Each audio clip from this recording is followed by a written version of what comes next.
The Dhamma for today is determining the true teachings of the Buddha.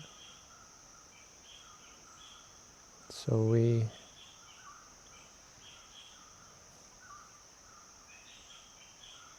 give special privilege to the teachings of the Buddha. We take refuge in the teaching of the Buddha, refuge in the Buddha and his teachings. The authenticity of the Buddha's teaching is of great importance. We have all these books and we have teachers and we've heard the teachings, but we have to be concerned and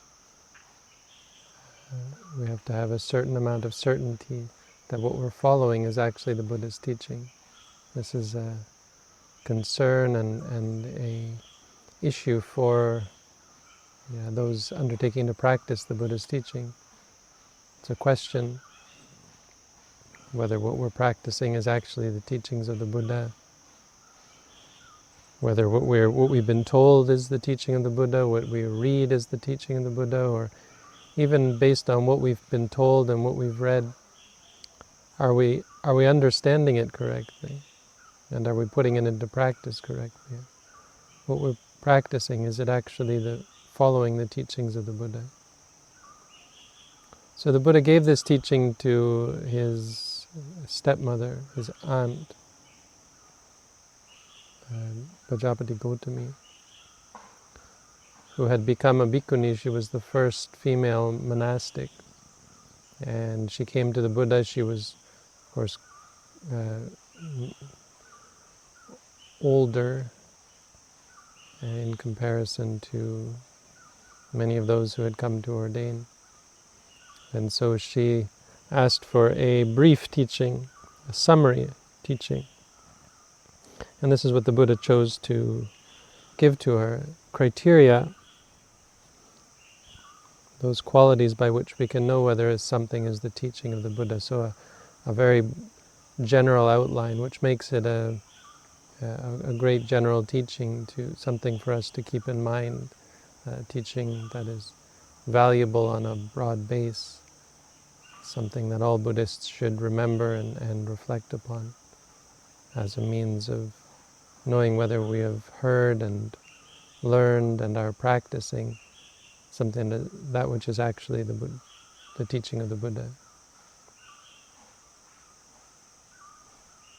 So there are 8 qualities by which we can know that whether something is the true teaching of the Buddha. The first is viraga, whether the teaching or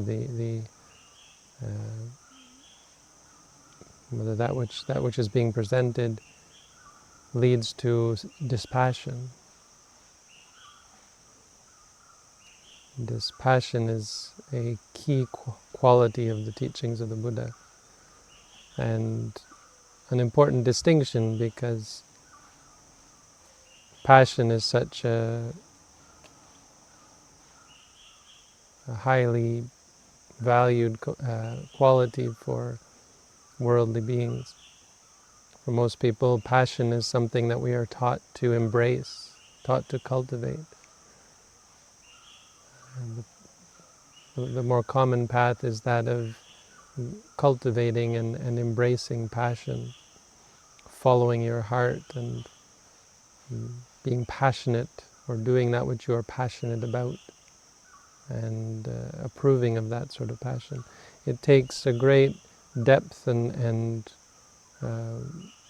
profundity of wisdom and understanding to see the value of dispassion, and to lead one to give up one's passions, or to give up one's attachments in this way.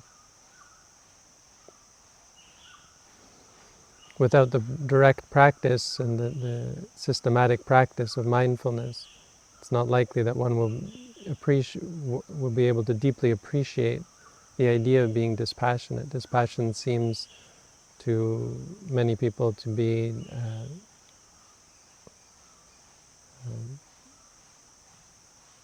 uninteresting, to be not a good thing. But through the practice of mindfulness, as we see things clearly as they are, as we pay attention and are aware of experiences arising and ceasing, we come to see the incessant nature of the objects of our passion, the objects of our desire, the objects of our aversion, and our passion about our passion in terms of greed and desire, and our passion in terms of anger and aversion. We come to see the stress that these emotions cause. We come to see the stress caused by our passion. Through the repeated and systematic, methodical application of mindfulness,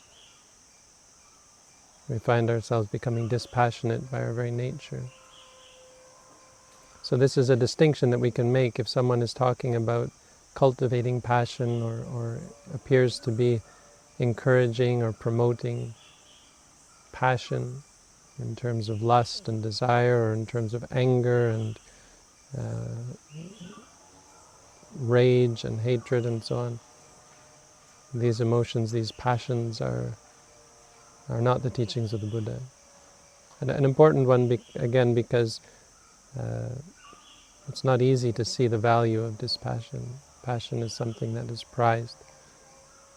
And it's, of course, as a result, leads the world to be on fire and in conflict and disarray and chaos and in great suffering because of our passions, because of our dedication to being passionate and falling into rage and lust and getting caught up in conflict and stress and so on.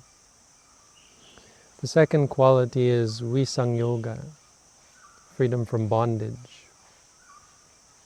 We can know that something is the teaching of the Buddha because it helps release us, or it is guiding us to release from bondage,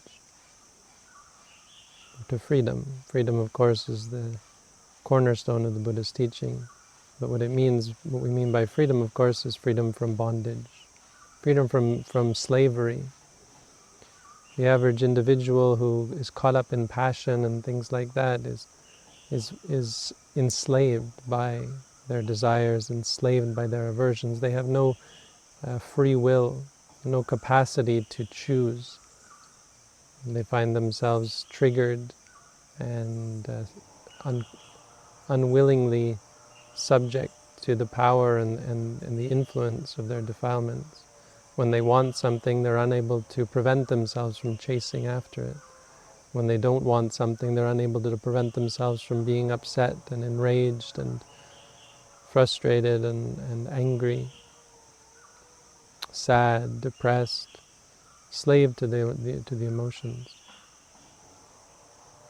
We find ourselves bound to people, bound to things, bound to external objects as well, based on these emotions, based on our attachments. We find ourselves living in the world, we find ourselves building up bondage, being bound by the debts that we have to society, the debts that we have to other people, based on our engagement and our following the path of bondage. So the Buddha's teaching, and through the practice of mindfulness, we following the Buddha's teaching, we free ourselves from this bondage. This is the direct consequence of seeing things clearly as they are. We free ourselves from the passions, we free ourselves from defilements, we free ourselves from bondage. We are able to stand our ground in the face of things that are desirable, in the face of things that are undesirable, not being caught up or entranced or intoxicated by greed and by attachment to these things, or aversion and hatred to the things that we don't like. We're able to find peace even in the face of great chaos.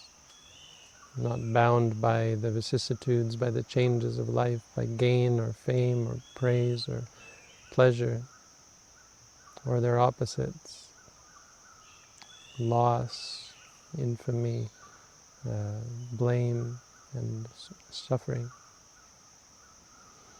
Not being bound is a cornerstone of the Buddha's teaching. It's something that you can use as a guide for what is and what is not the Buddha's teaching. If something is leading you to be more bound, more enslaved to internal emotions or external objects, enslaved to other people, even to their whims, to their emotions, to their defilements, this is not the Buddha's teaching. The third quality is apacaya. Apacaya means something like unmaking, disassembling, tearing down, casting off. The opposite of gathering and building and constructing. We construct our own cages. We construct our prisons. In the world, worldly ambitions and worldly goals all involve the building up of constructs. Constructs in our mind is building up our personality, building up complex states of mind, complex ideas, complex emotions, and a whole personality. And of course, externally we build up as well. We build up our possessions, our status, our position in society. We build up debt, we build up commitment. We build and build and build and we create. And when we die, we leave it all behind anyway, but we've wasted all this time building and creating. And all we get to take with us is the personality, the qualities of mind that we have constructed throughout our lives. So the Buddha's teaching is for tearing down, for simplifying. The best way to understand it is to live a very simple existence, to relate to reality in a very simple way. This is how we understand the greatness of mindfulness, in that it provides us with the simplest of experience. That seeing is just seeing, hearing is just hearing, feeling is just feeling, thinking is just thinking. Anything we experience is just an experience. When we remind ourselves seeing, or pain, or thinking, or anything like that. This is the simplest state. It is the casting off and the giving up of all of the extrapolation and the conceptualization that occurs in normal life, where we make more out of everything and build things up to be problems and issues and possessions, and we identify with things and we judge and react to everything. And the Buddha's teaching is for tearing down and simplifying. If anyone gives you a teaching that is, or leads you on a path that is just leading you to build up and become more and to gain more and to complicate your life more, and you can say, well, this is not really the Buddha's teaching. This is not likely to be the core or the base of the Buddha's teaching, not based on the teachings of the Buddha.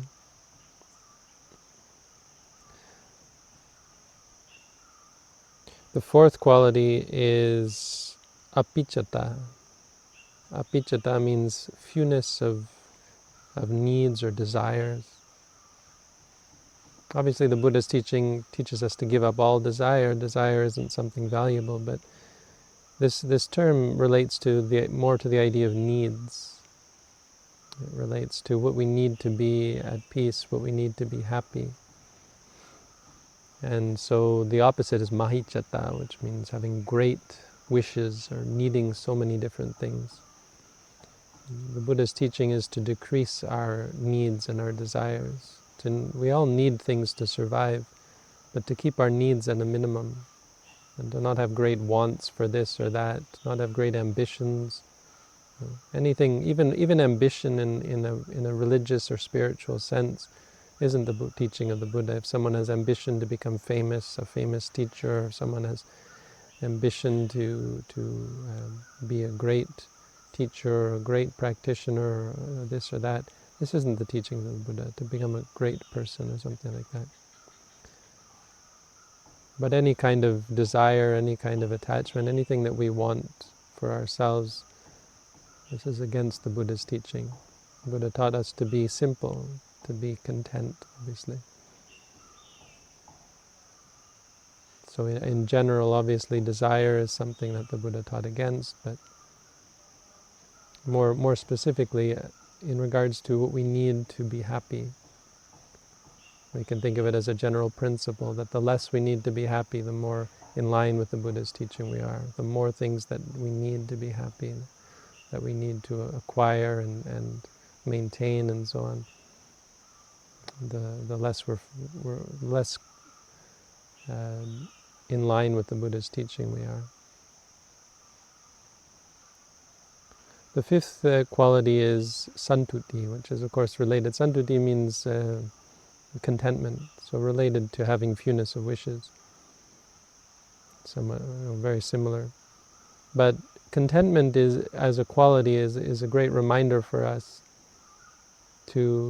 about how we should approach or how we should relate to experience, how we should relate to reality. So contentment is something that is understood to be a state of mind when you're in a state where you have nothing that's bothering you. And so for most people, the idea of contentment is a temporary thing, something that they think they have because temporarily they're satisfied. So when nothing is bothering you and nothing you're missing and nothing you wish were gone, when you're okay with the things that are in existence and you're okay with the things that are not in existence, not wanting something that isn't, or wanting to be free from something that is. This we think of as contentment. And it's a good definition, except the problem is that for most people this is a very temporary experience. So you couldn't say someone is content just because temporarily nothing is bothering them. But when a person is truly unbothered by experiences, has nothing that they don't want and nothing that they want, then you can say they're content. So the Buddha's teaching is for this sort of contentment, where anything that arises doesn't bother them, and anything that disappears, the disappearance also doesn't bother them. Loss doesn't bother them. Gain of unpleasant experiences also doesn't bother them. When we're no longer bothered by our experiences, this is a state of contentment. Contentment is another cornerstone of the Buddhist teaching, a very integral part of the teachings of the Buddha. So something that we can use again as a test for whether something is the teaching of the Buddha is whether it relates to contentment, or does it rather involve being partial to experiences, or being triggered, being upset by this or that. Does it address this issue of being upset by experiences? The true teaching of the Buddha allows us to face every experience, not be disturbed by unpleasant or pleasant experiences, to be at peace and to be independent, anisito viharati, to dwell independent of whatever changes come to us, whatever experiences arise or cease.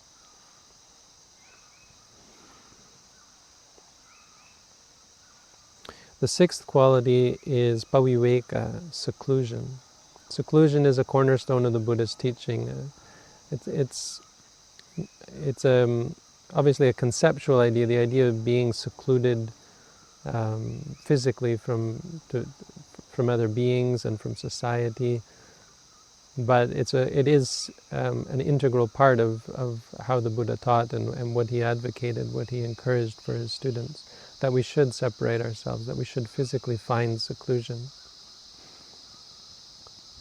The idea is that our practice is about introspection, it's about self-discovery, it's about understanding the nature of experience. And experience is a very personal thing. No one else can share in your experience. Everyone else's experience is independent and separate from your experience. So engaging with other people, not only will it not help you understand your own experience, but it's likely to distract you from that process.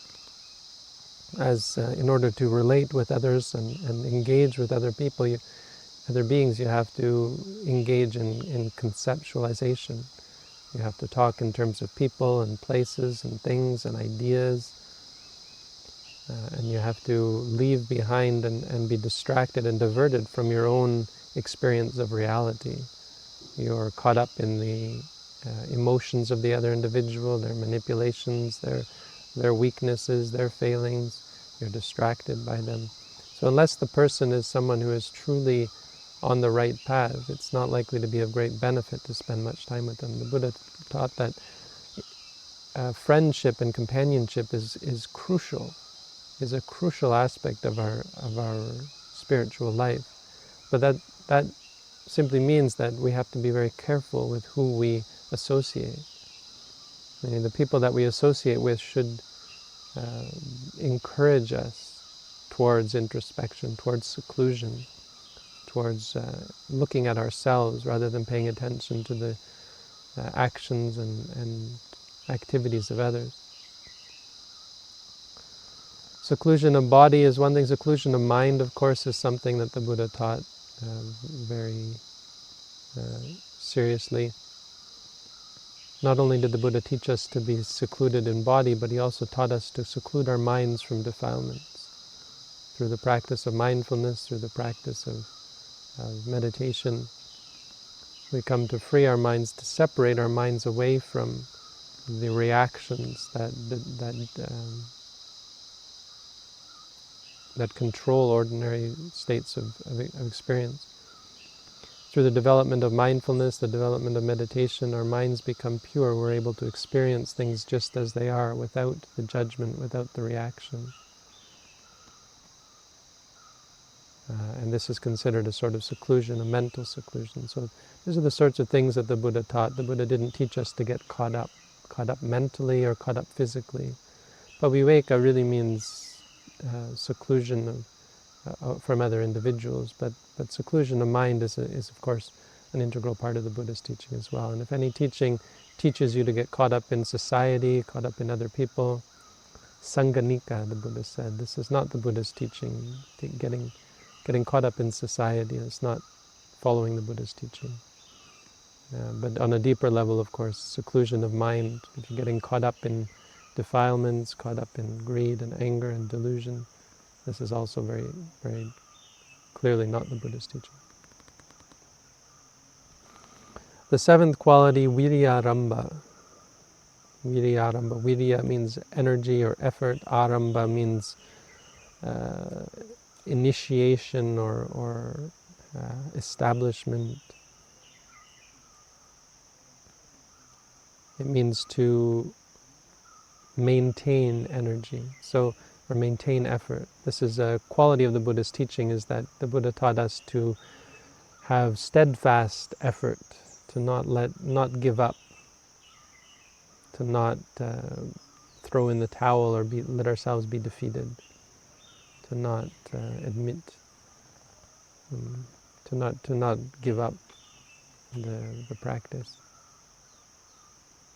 So the idea of effort is an integral part of the Buddha's teaching, but it's important to recognize that it's not about control.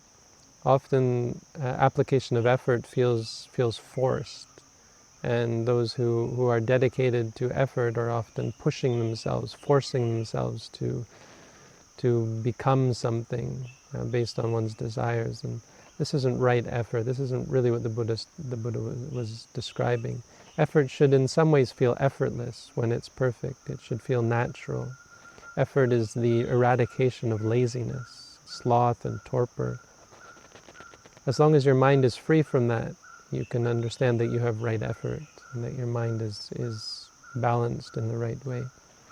But the idea of viryarambha means not giving up. So when you have this right effort, when you are practicing, to continuously practice, to repeatedly apply the cultivation of mindfulness and of meditation.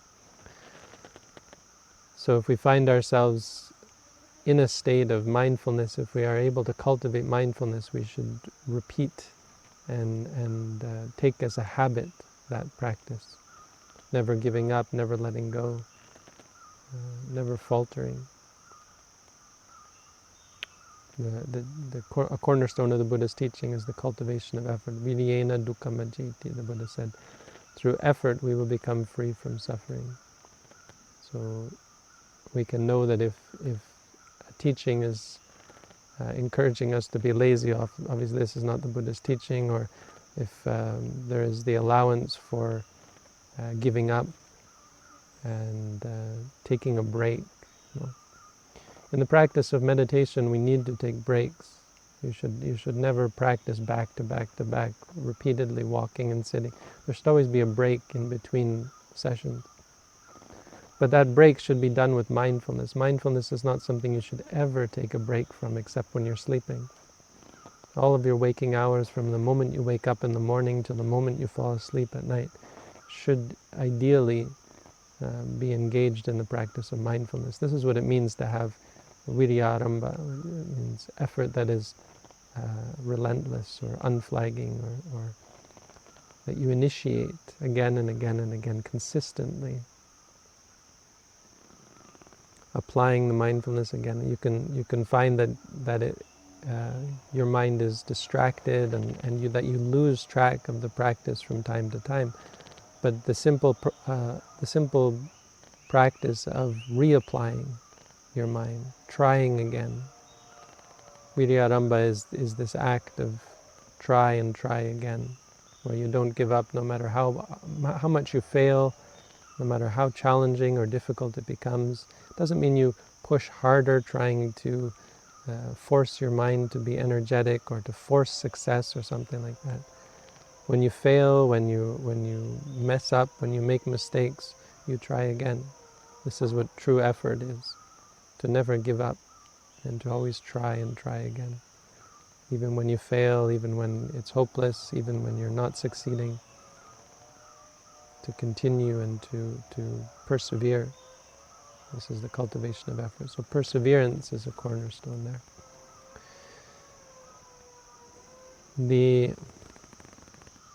The eighth quality is subharata.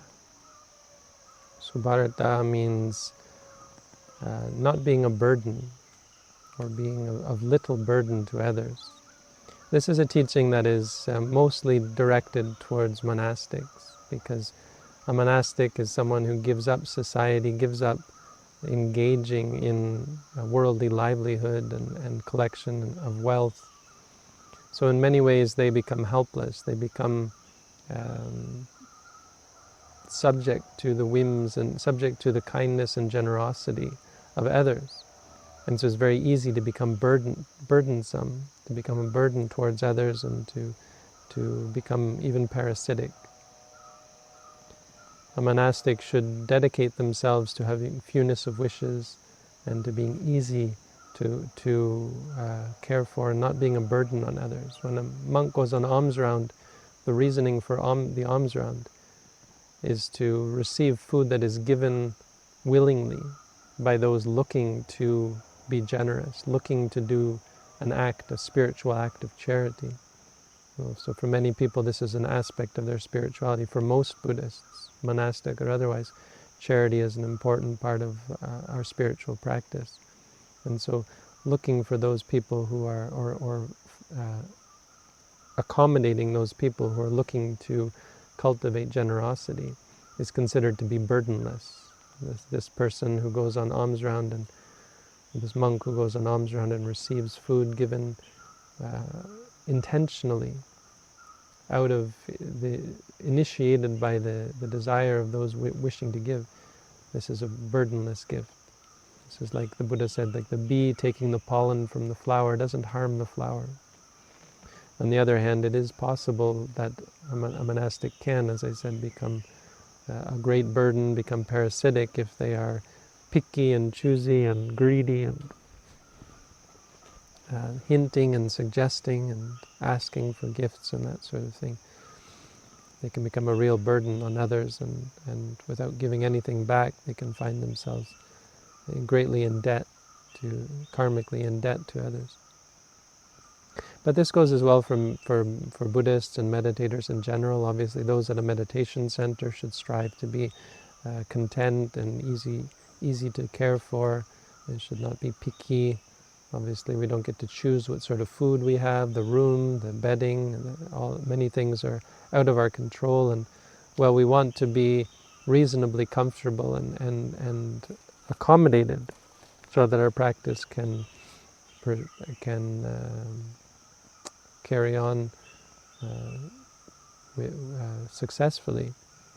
But on the other hand, we have to be careful that we don't become a burden to the meditation center. Meditators should, of course, help out, and we instruct our meditators to take part in monastic activities, cleaning and sweeping and caring for the monastery, so that we're not a burden, so that we're not burdensome, requiring other people to care for us and look after us like a hotel or something. Meditators and Buddhists, we should be conscientious of the burden that we are towards our teachers, to not waste their time or take too much of their time or disturb them with idle questions or idle chatter. Our questions and our speech and our behavior should be to the point and purposeful and necessary. And obviously we shouldn't be a burden towards others, towards our teachers, towards the monastics, towards other Buddhists as well. We shouldn't be a burden towards our parents. We shouldn't be a burden towards society.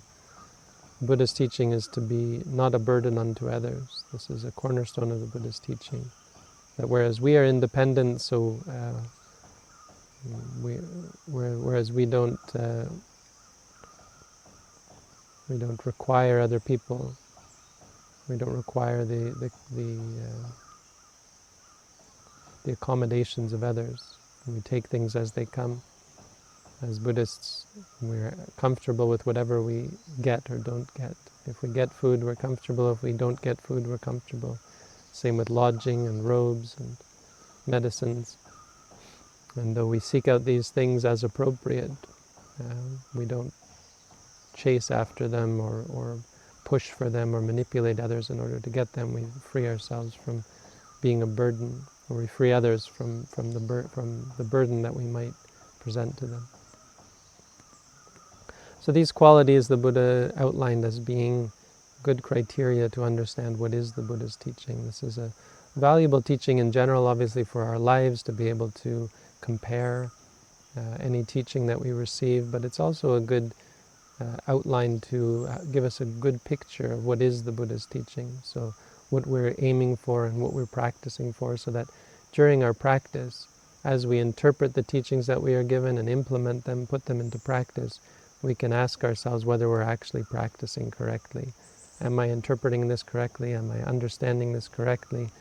Well, you can understand if it's leading to these 8 things, if it's leading to dispassion, if it's leading to freedom from bondage, if it's leading to giving up and deconstructing the constructs of life, if it's leading to fewness of wishes, if it's leading to contentment, if it's leading to seclusion, if it's related to effort, the cultivation of effort, and if it's leading to, or if it's related to, or includes not being a burden on others. Then you can understand that you're following the Buddha's teaching, and the teaching that you are practicing is in line with the Buddha's teaching. This is how we should understand what is the true teaching of the Buddha. So that's the Dhamma for today.